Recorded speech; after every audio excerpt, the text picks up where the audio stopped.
আপনারা নিশ্চয় চেঙ্গিস খানের নাম শুনেছেন। আজকে আমরা চলে এসেছি সেই চেঙ্গিস খানের দেশ মঙ্গোলিয়াতে। 30 লাখের কিছু বেশি জনসংখ্যা নিয়ে পৃথিবীর সবচেয়ে কম ঘনবসতিপূর্ণ দেশ হিসেবে বিবেচিত হয়, যেখানে প্রত্যেক স্কোয়ার কিলোমিটার জায়গায় মাত্র 1.97 অর্থাৎ মোটামুটিভাবে 2 জনের মতো মানুষ বসবাস করেন। এবং এটাও কি জানেন যে বর্তমান বিশ্বে কোন জায়গাটাকে মঙ্গোলিয়া হিসেবে ধরা হয়? অন্তর্বর্তী মঙ্গোলিয়ার অংশটি এখনও চায়নার অন্তর্ভুক্ত একটি শাসিত অঞ্চল। তাহলে চলুন জেনে নেওয়া যাক এর সম্বন্ধে কিছু মজাদার তথ্য, যেগুলো আগে কখনো আপনারা শোনেননি। তবে শুরু করার আগে বলবো, ভবিষ্যতে এরকম বিষয়ে জানতে বিশ্ব পরিক্রমা চ্যানেলটিকে সাবস্ক্রাইব এবং পরবর্তী আপডেট সবার আগে পেতে পাশের বেল বাটনটি প্রেস করে রাখুন।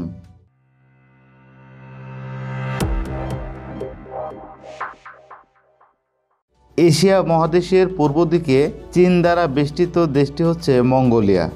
প্রায় 15,66,000 বর্গ কিলোমিটার জায়গা জুড়ে থাকা দেশের রাজধানীর নাম হলো উলানবাটোর, যেখানে দেশের সবচেয়ে বেশি শহরের জনসংখ্যার অর্ধেক মানুষ বসবাস করে।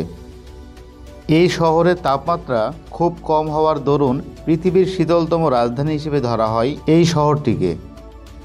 সমুদ্রপৃষ্ঠ থেকে প্রায় 15 মিটার উচ্চতায় পৃথিবীর উচ্চতম দেশগুলির মধ্যে এটি একটি। দেশটির জমির পরিমাণ খুবই কম, কারণ দেশটির উত্তর ও পশ্চিমে অবস্থিত পৃথিবীর সবচেয়ে দীর্ঘতম মরুভূমি, যা বিভিন্ন প্রাণীর চারণভূমি হিসেবে ব্যবহৃত হয়। দেশটিতে দ্রুত বেগে চলতে পারে এমন ঘোড়া পাওয়া যায়, একসময় যেগুলো চেঙ্গিস খানের মতো সহযোদ্ধাদের বিশ্বের বিভিন্ন দেশ জয় করতে সাহায্য করেছিল। ঈগল পাখি দিয়ে শিকারের জন্য মঙ্গোলিয়া বিশ্বের দরবারে বিশেষভাবে পরিচিত।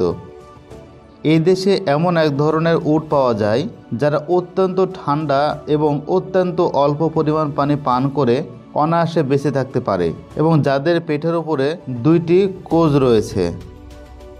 এগুলো সাধারণত গোবি মরুভূমি অঞ্চলে দেখা যায়। গোবি মরুভূমি এশিয়া মহাদেশের সবচেয়ে বড় মরুভূমি, যা চীন এবং মঙ্গোলিয়ার দক্ষিণাংশ জুড়ে রয়েছে এবং 1500 কিলোমিটার জুড়ে বিস্তৃত।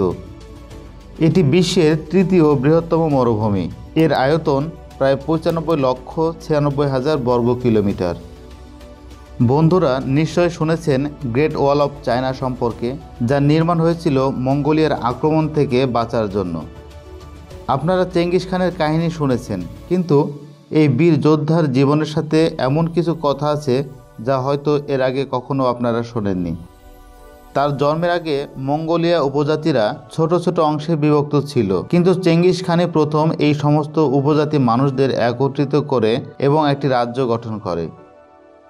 তার স্মৃতির উদ্দেশ্যে 2008 সালে মঙ্গোলিয়ায় 40 মিটার উঁচু বিশ্বের সবচেয়ে বড় মূর্তি স্থাপন করা হয়। চেঙ্গিস খান প্রথম কোনো যুদ্ধে ইউরোপে সর্বপ্রথম গান পাউডার ব্যবহার করেছিল।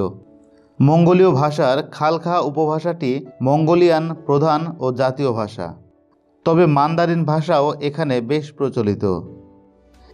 এই দেশটির প্রিয় পানীয় হলো আয়রা ঘড়ি, অর্থাৎ মেয়ে ঘোড়ার দুধ।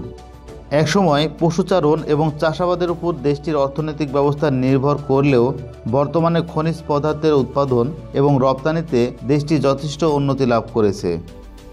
পৃথিবীর 2য় সবচেয়ে বেশি কাশ্মীরি ছাগলের পশম প্রস্তুত হয় এই দেশে। দেশটির জাতীয় মুদ্রার নাম তুগরিক। সংস্কৃতির সঙ্গে সঙ্গে মঙ্গোলিয়ান সঙ্গীত কিন্তু যথেষ্ট প্রসিদ্ধ। এখানে খুব সুন্দর প্রাকৃতিক পরিবেশ, তাই পৃথিবীর সবচেয়ে সুন্দর পর্যটক স্থান হিসেবে ধরা হয়। আসলে দর্শক, দেশটির কথা যতই বলবো ততই যেন শেষ হয় না, তাই মঙ্গোলিয়ার কথা এখানেই শেষ করলাম। আজকের কথাগুলি আপনাদের কেমন লাগলো আমাকে কমেন্ট বক্সে লিখে জানাতে পারেন। ভিডিওটি ভালো লাগলে অবশ্যই লাইক এবং শেয়ার করতে ভুলবেন না।